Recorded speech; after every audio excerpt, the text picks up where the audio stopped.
Welcome to bird media. నేను మీ Pawan Krishnamurthy. MLC Nagababu garu ఒక ట్వీట్ వేశారండి ఇవాళ. ఏంటి అంటే పవన్ కళ్యాణ్ ఇమేజ్ ఒకటి షేర్ చేసి, Pawan Kalyan the people's leader, అది ఫోటో. దానికి ఆయన ఇచ్చినటువంటి క్యాప్షన్ ఏంటి, ఆయన నెరేట్ ఏం చేశారంటే, a leader's word is final. అంటే ఒక నాయకుడి మాట అనేది ఫైనల్, అంతే, ఫైనల్ ఆర్డర్, అది శాసనం. None have seen devils and demons in his path. He alone knows what is right and what is wrong. Shut your doubts, silence your tongue and follow the leader without questions. అంటే చాలామంది అడుగుతున్నారు, ఈ మధ్యకాలంలో బయటికి వెళ్ళిపోయినటువంటి వీళ్ళు కూడా అంటున్నారు కదా, పవన్ కళ్యాణ్ కాపులకి ఏం చేశాడు, ఇది మాట్లాడుతున్నారు. అది డిఫరెంట్ టాపిక్. అయితే ఈ మేబీ ఇది రాజ్యసభ సీట్లకు సంబంధించింది అనుకుంటా. లింగంనేని రమేష్ గారికి ఇచ్చారు అని చెప్పి అటెక్టిస్తో అది ఇదని ఇష్టం కొంతమంది మాట్లాడుతుంటే, దానికి ఆయన ఏ నిర్ణయం తీసుకున్నారు, ఆయన ఏం చేశారు, ఆయన దారిలో ఏం చూశారు, ఎన్ని కష్టాలు పడ్డారు, అవన్నీ ఆయనకి తెలుసు. అందుకే మాట్లాడకుండా మీ పని మీరు చూసుకోండి, ఆయన చేసేదాన్ని చేయనివ్వండి, ఆయన మాటే ఫైనల్, దాన్ని ఫాలో అవ్వండి అని అది జనసేన కార్యకర్తలకి వాళ్ళకి చెప్పుకున్నటువంటి మాట. అది దీంట్లో మీకు కానీ నాకు కానీ ఏమైనా పని ఉందా? సింపుల్గా ఇదొక చిన్న వార్త. నాగబాబు గారు ఇలా అన్నారు, జనసేన కార్యకర్తలను ఉద్దేశించి పవన్ కళ్యాణ్ తీసుకునే నిర్ణయాల మీద పార్టీ వాళ్ళు కట్టుబడి ఉండాలి అని ఒక మాట అన్నారు. That's it, over. సరే, దీని మీద వైఎస్ జగన్మోహన్ రెడ్డి స్పందించాడు అంటే అర్థం ఉంది. ఎందుకంటే విపక్షం అనేది ఉంది కాబట్టి ప్రత్యర్థిగా, అబ్బో పెద్ద చెప్పొచ్చాడు నాగబాబు, ఇప్పుడు పవన్ కళ్యాణ్ ఎవరికి ఏదో చేస్తా అన్నాడు కాబట్టి ఇప్పుడు చేయలేదు కాబట్టి అని అడుగుతున్నాడు అని చెప్పాను. ఓకే, ఫైన్ అండి. ఆంధ్రప్రదేశ్ రాజకీయాల్లో వైఎస్ఆర్సీపీ అనేది ఒక బలమైనటువంటి పార్టీ కాబట్టి, మొన్నటిదాకా అధికారంలో ఉండి 11కి పరిమితమైంది కాబట్టి వాళ్ళు మాట్లాడారంటే అర్థం ఉంది. పోనీ చంద్రబాబు నాయుడు గారు, లోకేష్ గారు, తెలుగుదేశం పార్టీ వాళ్ళు మాట్లాడారంటే దీని మీద ఎస్ నాగబాబు గారు మీరు చెప్పింది కరెక్టే, కాకపోతే కొంచెం హార్ష్గా అక్కర్లేదు, మామూలుగా చెప్పచ్చండి, మనవాళ్లే కదా, మనందరూ ఒకటే కదా అని అన్నారంటే వాళ్ళకి అర్థం ఉంది, కనీసం అందులో సంబంధం ఉంది. తెలంగాణలో మొన్నే అయిన రచ్చ, సరే వాట్ ఎవర్ ఇట్ మేబీ, ఇక్కడున్న వాళ్ళు కూడా అదిగో చూసారా ఏం మాట్లాడుతున్నారో అదంటే ఇక్కడ అర్థం ఉంది. మరి ఎక్కడో బెంగళూరులో పోటీ చేసేటువంటి ప్రకాష్ రాజు, ఓడిపోయినటువంటి ప్రకాష్ రాజు ఎందుకు కెలుక్కోవడం మాట్లాడితే పవన్ కళ్యాణ్ని అంటే, ఇక్కడ కూడా ఉంది కదా సనాతన ధర్మం, దానికి సంబంధించి మనోడికి అసలే పడదాయే, మనోడికి ఆ తుక్కడే గ్యాంగ్ అంటే చాలా ఇష్టమయ్యే, అందుకని చెప్పి వచ్చి మళ్ళీ కెలుక్కున్నాడు. మొన్నే కెలుక్కున్నాడు ఆల్రెడీ పవన్ కళ్యాణ్ ఒకసారి, ఇప్పుడు ఇంకోసారి మళ్ళీ కెలుక్కున్నాడు. ఏమన్నాడు, what do you mean by shut your doubts, silence your tongue and follow the leader without questions. ఇది పెట్టి, మేం గొర్రెలం కాదు బానిస బతకడానికి, ఈ బెదిరింపులొద్దు నాగబాబు గారు, ప్రశ్నించడం మా హక్కు, ఏ నాయకుడైనా, నేనే నాయకుడిని అనుకున్నవాడైనా సమాధానం ఇవ్వాల్సిన బాధ్యత ఉంటుంది, అర్థమైందా? కెలుక్కుని కంపు కొట్టించుకోవడం అనేది ప్రకాష్ రాజ్ గారికి దేంతో పెట్టిన విద్య అనేది నాకు తెలియదు. అంటే మామూలుగా వెన్నతో పెట్టిన విద్య అంట, మరి ఆయనకి వెన్న పడుతుందో లేదో నాకు తెలియదు కాబట్టి ఆయన దానికి ఉపమానం ఏది వేసుకుంటే అది, ఏ వస్తువుతో అది. ఈ బెదిరింపులొద్దు, ప్రశ్నించడం మా హక్కు, ఏ నాయకుడైనా, నేనే నాయకుడిని అనుకున్నవాడైనా సమాధానం ఇవ్వాల్సిన బాధ్యత ఉంటుంది, అర్థమయ్యిందా? Just asking. అంటే ప్రకాష్ రాజ్ ఏమైనా జనసేన కార్యకర్త?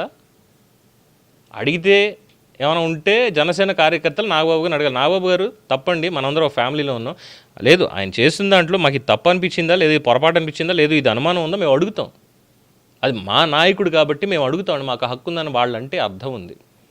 జనసేనకి సంబంధం లేదు, ఏపీ పాలిటిక్స్కి సంబంధం లేదు, పోనీ తెలంగాణ పాలిటిక్స్కి అంతకంటే సంబంధం లేదు. ఏ సంబంధం లేనటువంటి ప్రకాష్ రాజు కూడా వచ్చి దీంట్లో పిసికేయడమే మొత్తం. ఏమనాలి? అందుకే బండ్ల గణేష్ గట్టిగా ఇచ్చాడు, దాంతో బుక్ ఆఫ్ ఫకీర్ గారు ఆయన మీద పడ్డాడు 420 అది ఇది అని చెప్పని. ఎందుకంటే ప్రకాష్ రాజ్ గారు చాలా ఇంటలెక్చువల్లీ వాళ్ళకి బాగా కనెక్టెడట, అందుకని చెప్పి మాట్లాడట. మరి ఇప్పుడు కెలుక్కోవడం, దీనికి పవన్ కళ్యాణ్ని టార్గెట్ చేసుకోవడం తప్ప మీకు పని పాటు లేదు. పవన్ కళ్యాణ్ ఉపాధి హామీ పథకం, ఉపాధి హామీ అక్కర్లేదు, ఉపాధి పథకం అని పెట్టేద్దాం. పవన్ కళ్యాణ్ ఉపాధి పథకం, దానికి చాలా ఖచ్చితంగా వీళ్ళందరూ కనెక్ట్ అయిపోయి ఉన్నారనమాట. పవన్ కళ్యాణ్ పేరు ఎత్తకపోతే వీళ్ళెవ్వరికి నోటికి ముద్ద కూడా దిగదు, అందుకని చెప్పి ఈ పనికిమాలిన పనులన్నీ చేయడం ఇదంతా. సో ఎందుకు అసలు కెలుక్కోవడం? అతి మేధావితనాన్ని ప్రదర్శించేటువంటి కార్యక్రమాలు ఇవన్నీ ఎందుకు ప్రకాష్ రాజు గారు పెట్టుకోవడం? ఆయన అసలు ఏ సందర్భంలో పెట్టారు, ఎప్పుడు పెట్టారు, ఏమిటి తెలీదు, ఎవరినన్నారు తెలీదు. And of course yes maybe దీనికి రిలేట్ చేసుకుంటారేమో, మన బండ్ల గణేష్ స్పందించాడు కదా మరి పవన్ కళ్యాణ్ గారికి, బైబర్త్ భక్తుడు, నేను ఎవరి గురించి అన్నానో కూడా తెలియకుండా అందులో మెన్షన్ చేయకుండా వెంటనే ఇది అనేశాడు, అందుకని నువ్వు పెట్టావు కాబట్టి నేను అన్నాను జస్టిఫికేషన్ ఇచ్చుకుంటాడేమో. అందుకే అన్నది అతి తెలివితేటలు అని చెప్పని. ఎందుకంటే ప్రతి ఒక్కరిని ప్రశ్నించవచ్చు, తప్పే లేదు, ప్రజాస్వామ్యం ఇచ్చినటువంటి హక్కు అది. పద్ధతిగా ప్రశ్నించాలి, పద్ధతిగా అడగాలి. నాగబాబు గారు ఏంటి ఎవరి గురించి ఇది పెట్టారు అని అడుగుంటే ముందు బాగుండేది. తెలుసుకున్న తర్వాత ఓకే ఇది మీ పార్టీ గురించా, రైట్, ఓకే ఫైన్, మీ పార్టీతో మాకు సంబంధం లేదు, మీ పార్టీ కార్యకలాపాలు మీ కార్యకర్తలతో మీకు ఏం ఉంటుందో అనేది మీ ఇష్టం అండి, మేము మాట్లాడడం దాని మీద. లేదు ఇది ప్రజల గురించి పెట్టారా, మీకు ఏం హక్కు ఉంది అసలు పెట్టడానికి నాగబాబు గారు? ప్రజల గురించి మీరు ఎందుకు ఇలా అంటారు అసలు అనకూడదు. ఎందుకంటే ప్రజలు మీకు అధికారం ఇచ్చారు కాబట్టి ఏదైనా పొరపాటు జరుగుతుందనో ఇంకోటని అన్నప్పుడు ప్రజలు మిమ్మల్ని ప్రశ్నిస్తారు, ప్రశ్నించి తీరాల్సిందే. ఈ మాట అన్నారనుకోండి అది వేరే విషయం. కానీ ఇక్కడ అది చాలా క్లియర్గా దేని గురించి అనేది తెలుస్తూనే ఉంది, అది జనసేన కార్యకర్తలకు సంబంధించినటువంటిది అని. అయినా సరే మనోడు వచ్చి కెలుక్కోవడం ఏమనంటే మళ్ళీ మేము గొర్రెలం కాదు బానిసలం కాదని ఓ రెగ్యులర్ డైలాగ్. అంటే నేను కాదు అనుకుని చివరాఖరికి ఎస్ నేను గొర్రెనేరా నాయనా అని చెప్పుకోవడం అనమాట. గ్రాటిట్యూడ్ అనేది ఒకటి ఉంటుంది. ఇది ఎందుకు మాట్లాడుతున్నాను అనేది అర్థమవుతుంది చాలామందికి, కానీ ప్రకాష్ రాజ్కి ఆ గ్రాటిట్యూడ్ అనేది కనిపించట్లా. ఇట్ డజంట్ మీన్ దట్ ఏదో వాళ్ళకి భజన చేయాలి, వాళ్ళకి బానిసలా ఉండాలి, వాళ్ళ కాళ్ళ దగ్గర కూర్చుని పూజలు చేసుకుంటూ ఉండాలి, ప్రతిరోజు వాళ్ళ దర్శనం చేసుకోవాలి, వాళ్ళ నామస్మరణ చేయాలి, ఇది కాదు. కానీ ఒక గ్రాటిట్యూడ్ ఉంటుంది, ఒక కృతజ్ఞత అనేది ఉంటుంది.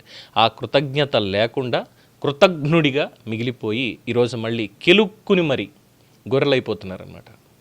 ఇంకంత మించి ఏమైనా చెప్పడానికి ఉందంటారా దాంట్లో? Nothing to say. ఇక్కడ ఎలా ఉందంటే చెప్పాను కదా, ఎవరైనా సరే పవన్ కళ్యాణ్ అనేటువంటి వ్యక్తిని సెంట్రిక్గా పెట్టుకొని ఈరోజు రాజకీయాలు నడుపుతున్నారు. లేదు రాజకీయాలు కూడా కాదు, వాళ్ళ స్థాయిని పెంచుకునేటువంటి ప్రయత్నం చేస్తున్నారు. వాళ్ళ స్థాయిని పెంచుకోవాలంటే వాళ్ళు ఏదో పని చేయాలి, వాళ్ళ పనిలో వాళ్ళు నిష్ణాతులు అవ్వాలి. అవ్వనప్పుడు ఇంతే, పారాసైట్స్ అంటాం, పరాన్న భూకులు అంటాం కదా, అలాగా వీళ్ళు కూడా అదే బాపత్ చేరుతారు. ప్రకాష్ రాజ్ గారికి ఉన్న టాలెంట్కి ఆయన్ని చాలామంది కోట్లాది మంది అభిమానిస్తారు, అందులో అసలు నో డౌట్ అబౌట్ ఇట్ ఆయన టాలెంట్కి. కానీ ఆయన బుద్ధి ఎప్పుడైతే ఈ రాజకీయంగా ఆయన తీసుకునేటువంటి సైడ్స్ ఉంటాయి చూసారా, దాని దగ్గరికి వచ్చేసరికి మాత్రం నథింగ్, హీఈస్ జస్ట్ నథింగ్ అంటారు. అంతకు మించి అందులో చెప్పడానికి లేదు. ఎంత విద్వత్తు ఉంటే ఏంటి, ఎంత ఇంటలెక్చువాలిటీ ఉంటే ఏంటి. ఇగో చివరాఖరికి ఇలాగే అభ్యుదయవాదం అనేటువంటి ఒక ముసుగులో గొర్రైపోవడానికి వస్తూ ఉంటారు. దీని మీద మీ అభిప్రాయం తెలియచేయండి. చూస్తూనే ఉండండి ది బర్డ్ మీడియా. ఈ వీడియో మీకు నచ్చినట్లయితే లైక్ చేయండి, షేర్ చేయండి, సబ్స్క్రైబ్ చేయండి. మరిన్ని అప్డేట్ల కోసం మా వాట్సాప్ ఛానల్ను ఫాలో చేయండి.